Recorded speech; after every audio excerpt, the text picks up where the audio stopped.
Bueno, en relación a lo que se refiere a los mecanismos de protección que propone el sistema interamericano, podemos primero destacar el sistema de peticiones y casos.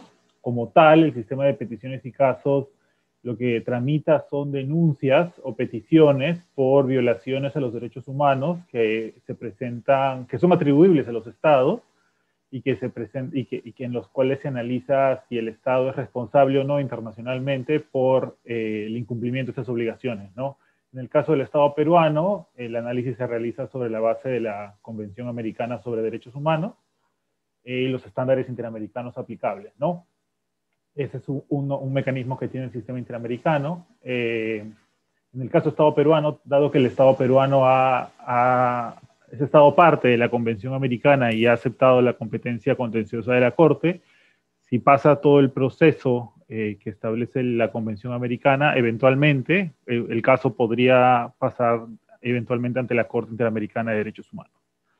Otro mecanismo que tiene también el sistema interamericano está relacionado con todo lo que se refiere a mecanismos de protección frente a situaciones de riesgo, que son propiamente las medidas cautelares ante la Comisión Interamericana y las medidas provisionales ante la Corte Interamericana, ¿no? Cada uno con sus propias reglas o procedimientos. En el caso del mecanismo de medidas cautelares, este se activa frente a situaciones de gravedad, urgencia e irreparabilidad del daño ante la Comisión Interamericana, y en el caso de las medidas provisionales, cuando estamos en situaciones de extrema gravedad, urgencia e irreparabilidad del daño ante la Corte Interamericana de Derechos Humanos.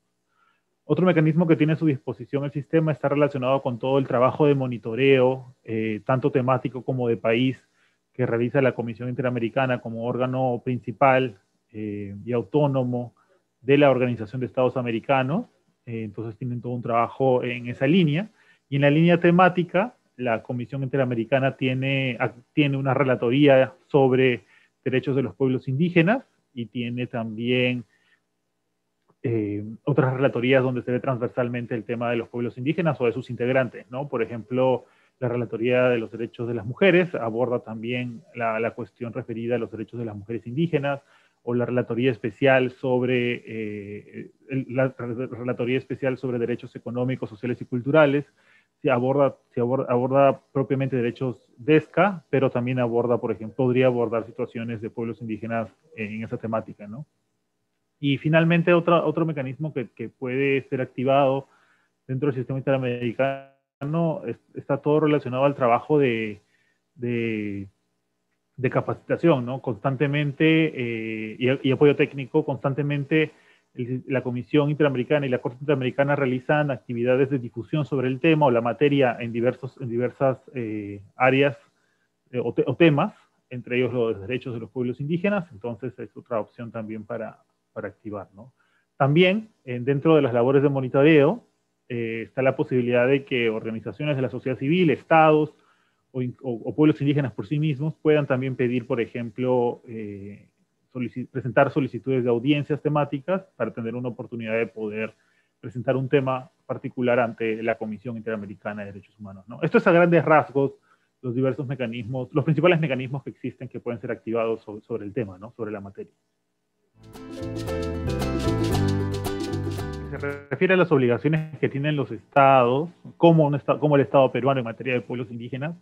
Yo creo que es importante resaltar primero los instrumentos internacionales en los que está obligado el Estado, ¿no? Recuerden que tenemos el Estado peruano es Estado parte de la Convención Americana, y la Convención Americana a lo largo del tiempo ha sido interpretada a favor de los pueblos indígenas, principalmente en lo que se refiere al artículo 21, justamente para establecer, a partir de la casuística que ha sido puesta de conocimiento tanto de la Comisión como de la Corte, diversos estándares de protección, como por ejemplo la obligación de reconocer, titular y registrar, de marcar y delimitar los territorios de los pueblos, proteger sus recursos naturales, brindar seguridad jurídica a sus territorios, permitirles poder recuperar los territorios si los han perdido bajo determinadas reglas. Entonces hay tratados, pero también jurisprudencia casuística que interpreta diversas disposiciones de estos tratados que es muy relevante para efectos de que el propio Estado conozca cuáles son las obligaciones y el alcance de esas obligaciones, ¿no? Luego tenemos también el convenio 169 de la OIT, ¿no? Es el tratado principal que siempre se menciona cuando se habla de derechos de los pueblos indígenas, que establece una serie de derechos muy relevantes, como es el derecho a la consulta, el derecho al territorio, derecho a la salud intercultural, derecho a la educación intercultural con diversos alcances también, muy relevante. Pero también tenemos otros instrumentos que son muy relevantes para resolver controversias que se puedan presentar a nivel interno, como pueden ser, por ejemplo, la Declaración de las Naciones Unidas sobre el Derecho de los Pueblos Indígenas, o la Declaración de la Organización de Estados Americanos también sobre derechos de los pueblos indígenas, ¿no? Entre otros, ¿no? Por ejemplo, también resulta muy relevante tener presente lo que establecen los pactos internacionales, tanto derechos civiles y políticos como de derechos económicos, sociales y culturales, que han interpretado diversas disposiciones de los tratados, que los comités, perdón, han interpretado diversas disposiciones de estos tratados justamente para identificar cuáles serían las obligaciones que tendría un Estado en materia de pueblos indígenas, ¿no? Pero también es muy relevante recordar lo que establece la propia Constitución peruana, ¿no? La propia Constitución peruana tiene reglas claras en sentido, reconocimientos de derechos claros, ¿no? El artículo 2.19, que se refiere al derecho a la identidad cultural, el artículo 89, que aborda el derecho a la tierra de los pueblos indígenas y sus formas de organización autónoma, el artículo 149, que se refiere al derecho reconoce el derecho consuetudinario de los pueblos, sus autoridades, y que pueden ejercer funciones jurisdiccionales, ¿no? Entre otros artículos que son muy relevantes, ¿no? Entonces, recordemos también que ahí existe un marco jurídico claro, ¿no? Y que es aplicable al Estado peruano y que es exigible tanto a nivel interno como a nivel internacional, y que es utilizado como base o sustento jurídico para diversas demandas que se vienen presentando, ¿no? A lo largo del tiempo y frente a hechos que van sucediendo. Entonces, en lo que se refiere a la implementación de esos tratados, eso requiere una ardua tarea, ¿no? De parte de los estados de programarse con miras justamente a poder cumplirlos, pero también involucra todo un trabajo de la parte de las organizaciones indígenas, de los pueblos, sus representantes, justamente de poder exigirlos, ¿no? En el día a día, a partir de las diversas disposiciones o recursos que tienen a su disposición, ¿no? Procesos constitucionales, procesos administrativos, e incluso pedidos a nivel internacional, ¿no? Como sería una petición a nivel del sistema interamericano, si así lo deciden, ¿no? Entonces hay una serie de herramientas que el derecho da a partir de nuestra Constitución y el sistema interamericano que son muy relevantes conocer y tener muy presentes.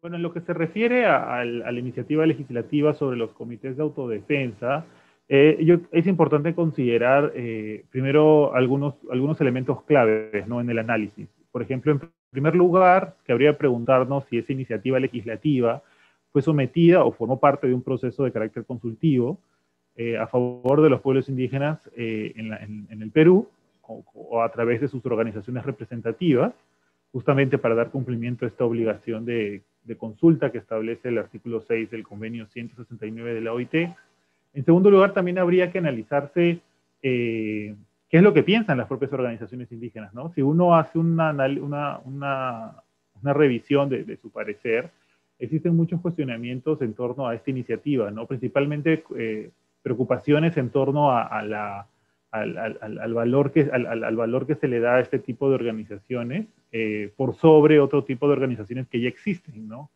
Y particularmente lo que podría implicar como una superposición de autoridades y además el peligro justamente que implica otorgar armas a este tipo de colectivos, ¿no? De hecho, si uno revisa el dictamen que fue analizado en su momento, aquí lo tengo, si uno revisa el dictamen, habían muchas alertas de parte del Ministerio del Interior y del Ministerio de Defensa, justamente sobre el peligro que implicaría de poder constituir una organización armada paralela a la policía e incluso a otras fuerzas del orden, ¿no? En lo que se refiere a las funciones propias del mantenimiento del orden público, ¿no? Y si uno lee también las iniciativas que han presentado las organizaciones indígenas públicamente, ellos cuestionan justamente de que esta ley, ellos solicitan que esta ley sea observada, ¿no? Por diversos puntos como los que comentamos, ¿no? Y en los posibles riesgos que hay para los pueblos indígenas y sus representantes en el país, ¿no? Entonces, es básicamente eso. También otro de los cuestionamientos que identifiqué de parte de las organizaciones indígenas se centran justamente en las disposiciones que establece esta ley, ¿no? Por ejemplo, establece personería jurídica y asesoría a la SUNAR para su inscripción, armas entregadas por el Estado y particulares, acceso a fondos y subvenciones del Estado y de particulares, y asesoría gratuita si son denunciados por violar derechos humanos, ¿no? En este caso, ¿no? Entonces son una serie de cuestionamientos que las propias organizaciones han hecho públicas, justamente bajo este riesgo de la posible, de lo que podría implicar la implementación de esta ley, con miras justamente que podría llevar a tener grupos paramilitares armados, ¿no? En comunidades indígenas en la zona, ¿no? Entonces, este es un riesgo que creo que hay que analizar con las organizaciones y escucharlas, ¿no? Justamente en este proceso.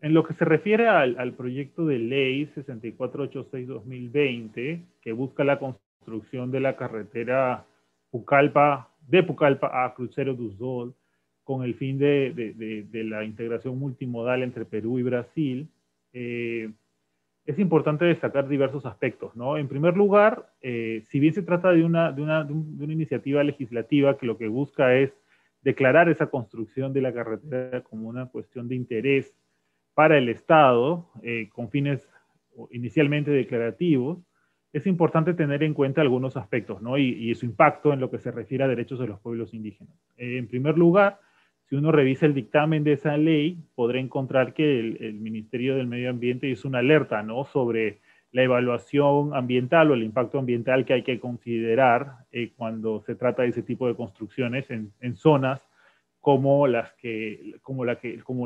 zonas de la Amazonía, como es la que podemos encontrar en Pucallpa, ¿no?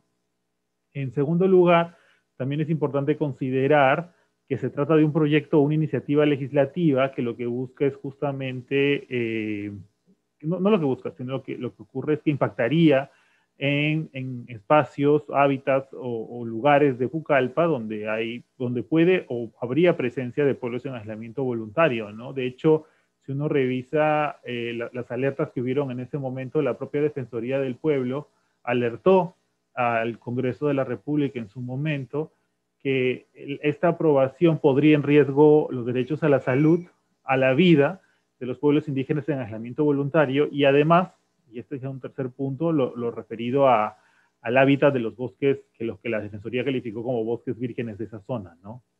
Y finalmente, un punto a considerar es de que en tanto es una iniciativa que podría o es susceptible de impactar a los pueblos, es importante tener en cuenta la vigencia del derecho a la consulta, ¿no? Preguntarnos hasta qué nivel o en qué parte los pueblos tuvieron oportunidad de participar en este proceso, ¿no?